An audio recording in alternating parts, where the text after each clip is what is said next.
یا بنی اسرائیل، فرمایا اے اولاد یعقوب، فرمایا تمہیں بڑا فخر اور بڑا اعزاز نصیب ہے۔ اسی کو یاد دلاتے ہوئے فرمایا اذکروا، یاد کرو، نعمتی، میری ان نعمتوں کو، اللاتی، وہ جو، انعمت علیکم، جو میں نے انعام کی تھی، علیکم، تم پر، وانی، اور بے شک میں نے، فضلتکم، تمہیں فضیلت عطا فرمائی تھی، علی العالمین، تمام جہان والوں پر۔ فرمایا اے بنی اسرائیل، اے اولاد یعقوب، اے عیسائیوں اور اے یہودیوں، فرمایا وہ تمام نعمتیں جو میں نے تم پہ انعام کی تھی انہیں یاد کرو۔ اب یاد کرنے کا وقت ہے، کیونکہ اب پوزیشن یہ ہو گئی تھی کہ جب حضور سرور کائنات صلی اللہ علیہ وآلہ وسلم مبعوث ہو گئے،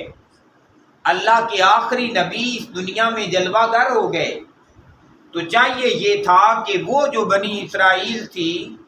وہ اللہ کے محبوب نبی صلی اللہ علیہ وآلہ وسلم پر بھی ایمان لے آتی،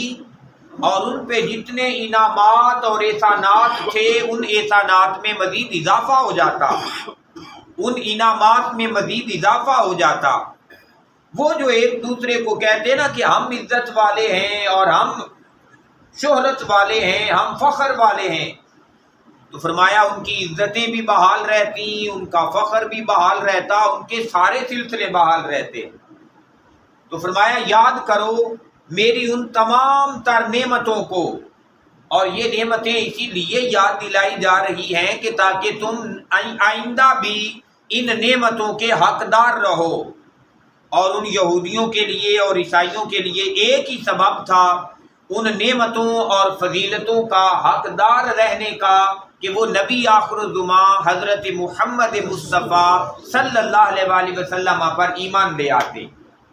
حضور کو مان لیتے۔ اس لیے پچھلے سبق کے اندر جو انہیں کہا گیا کہ تھوڑے پیسوں کے بدلے میں یہ اللہ کی آیتوں کو کہیں فروخت نہ کر دینا، یہ بات انہیں کہی گئی کہ کہیں تم پہلے کافر نہ ہو جانا، کیونکہ پہلے تمہارے پاس ایمان ہے، چاہے یہودیت کا ہے یا عیسائیت کا ہے، تو اب محبوب آ گیا ہے، محبوب کے غلام ہو کے اپنے ایمان میں اور زیادہ اضافہ کر لو۔ ایک اور مقام پہ ابتدا میں ہی سورۃ بقرہ کے اندر ارشاد فرمایا کہ انہوں نے تجارت کر لی، ہدایت دے کے گمراہی خرید لی۔ فرمایا تم گمراہی خریدنے والے نہ بننا، بلکہ ہدایت کے اندر مزید اضافے والے بننا۔ تو فرمایا یاد کرو میری ان تمام نعمتوں کو، اگر تمہیں وہ یاد رہی اور تم نے ان میں اضافے کی کوشش کی، فرمایا عزتیں پا جاؤ گے، اور اگر ایسا نہیں ہے تو پھر فرمایا واتقوا، اور ڈرو پھر، یومن، اس دن سے، لا تجزی، کہ نہیں بدلہ بنے گا، نفس، کوئی کافر جان، عن نفس، کسی کافر جان کی، شیئا، کچھ بھی۔ فرمایا اس دن سے ڈرو جس دن کوئی کافر بندہ کسی کافر بندے کے کچھ کام نہیں آئے گا۔ حالانکہ یہاں پہ صرف نفس عن نفس ہے، لیکن میں نے اس کا ترجمہ صرف کوئی جان کسی جان کے کام نہیں آئے گی یہ ترجمہ نہیں کیا، ترجمہ یہ کیا گیا ہے کہ کوئی کافر جان کسی کافر جان کے کام نہیں آئے گی، کیونکہ دوسری طرف قرآن کی آیات بھی کثیر ہیں، اور قرآن کی آیات کے ساتھ ساتھ آقا علیہ الصلوۃ والسلام کی احادیث بھی کثیر ہیں کہ ایمان والے بندوں کے قیامت کے روز کام آئیں گے، اور یہ جو کام آنا ہوگا نا، وہ جو اللہ بِإِذْنِ ہی، وہ اللہ تعالیٰ کی اذن کے ساتھ ہے، اللہ کی اجازت کے ساتھ ہے۔ جیسے معروف حدیث پاک ہے کہ حافظ قرآن جو ہے وہ اپنے خاندان والوں کے کام آئے گا، اور اگر حافظ قرآن کام آئے گا تو جس محبوب نبی پہ قرآن نازل ہوا ہے وہ محبوب نبی اپنی امت کے کتنے کام آئے گا؟ تو ایمان والوں کے کام آئیں گے، لیکن کوئی کافر جان کسی کافر جان کے کچھ کام نہیں آ سکے گی۔ یہ بات بتائی جا رہی ہے ان بنی اسرائیل والوں کو، ان یہودیوں اور عیسائیوں کو، کہ اگر میرے محبوب کا انکار کر کے تم کافر ہو گئے نا، پھر اس قیامت کے دن سے ڈرو جس دن تمہاری چودراہٹیں باقی نہیں رہیں گی، جس دن تمہاری فضیلتیں باقی نہیں رہیں گی، جس دن تمہاری سرداریاں باقی نہیں رہیں گی اور کوئی کسی کے کام بھی نہیں آئے گا۔ پھر ارشاد فرمایا وَلَا يُقْبَلُ، اور قبول بھی نہیں کیا جائے گا، منہا، ان سے، شفاعتن، کوئی شفاعت، کسی کافر کی کوئی شفاعت کسی طرح کی، فرمایا قبول بھی نہیں کی جائے گی، وَلَا يُؤْخَذُ، اور نہ ہی لیا جائے گا، منہا، ان سے، عدل، کوئی بدلہ۔ کسی کافر سے ہوتا ہے نا کہ کوئی بدلہ لے کے ہی چھوڑ دیا جائے، فرمایا کسی کافر کا کوئی بدلہ جو ہے وہ قابل قبول نہیں ہوگا، سوائے اس کے کہ اس کافر کو واصل جہنم کر دیا جائے،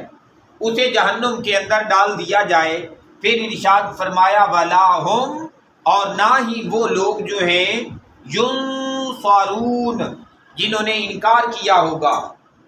جنہوں نے کفر کیا ہوگا، تو فرمایا ان کافر لوگوں کی کوئی مدد بھی نہیں کی جائے گی۔ تو گویا پتہ چلا پیارے بھائیوں کہ اس دنیا کے اندر جتنی عزتیں ہیں، جتنی فضیلتیں ہیں، میرے اللہ نے جتنے انعام کیے ہیں اور جتنی فضیلتیں عطا فرمائی ہوئی ہیں، انہیں میرے اللہ نے خاص کر دیا ہے نسبت و تعلق مصطفیٰ صلی اللہ علیہ وآلہ وسلم کے ساتھ۔ اب جو اللہ کے محبوب نبی صلی اللہ علیہ وآلہ وسلم کے جتنے قریب ہو گیا، وہ اتنی زیادہ عزت، مقام اور مرتبہ پا گیا۔ اس کائنات میں ہم جتنے لوگوں کو مان رہے ہیں، اس کائنات میں جتنے لوگوں کو عزت نصیب ہوئی ہے، چاہے وہ آل رسول کو عزت نصیب ہوئی ہے تو وہ تمام عزتیں اللہ کے محبوب نبی کی نسبت اور تعلق کی وجہ سے ہے، وہ تمام عزتیں جو اصحاب رسول کو نصیب ہوئی ہیں تو وہ تمام تر عزتیں بھی نسبت و تعلق مصطفیٰ کی وجہ سے ہیں۔ اور قیامت تک آنے والے ہر امتی کو جو عزت مل رہی ہے، جو شان مل رہا ہے، جو مقام اور مرتبہ مل رہا ہے، کہ میرے اللہ نے ارشاد فرمایا کہ کنتم خیر امت اخرجت للناس، کہ ایک وہ بنی اسرائیل تھی جن کے بارے میں فرمایا انی فضلت علی العالمین، کہ بے شک میں انی فضلت علی العالمین، کہ میں نے تمہیں جہان والوں پر فضیلت دی ہے۔ تو اس جہان سے مراد وہی جہان ہے جس میں بنی اسرائیل موجود تھی، لیکن جب محبوب کی امت آ گئی، محبوب کے ساتھ نسبت اور تعلق ہوا، تو فرمایا کنتم خیر امت، فرمایا تم کائنات کی تمام امتوں سے اچھی، اعلیٰ اور افضل امت ہو۔ تو پیارے بھائیوں، جب یہ تمام عزتیں اللہ تعالیٰ نے اپنے محبوب نبی صلی اللہ علیہ وآلہ وسلم کی نسبت سے ہمیں عطا فرمائی ہوئی ہیں، تو ہمیں ان عزتوں کو قائم رکھنے کا ایک ہی طریقہ دیا گیا ہے، فرمایا میرے محبوب کے دربار کے وفادار رہو، میں تمہاری عزتوں میں اور زیادہ اضافہ کرتا جاؤں گا۔ کسی نے بابا جی سے پوچھا کہ بابا جی صاحب عزت کون ہوتا ہے؟ تو بابا جی نے بڑی خوبصورت بات کہی، کہا بیٹے یہ یاد رکھنا کہ عزت مال کے ساتھ نہیں، عزت اولاد کے ساتھ نہیں،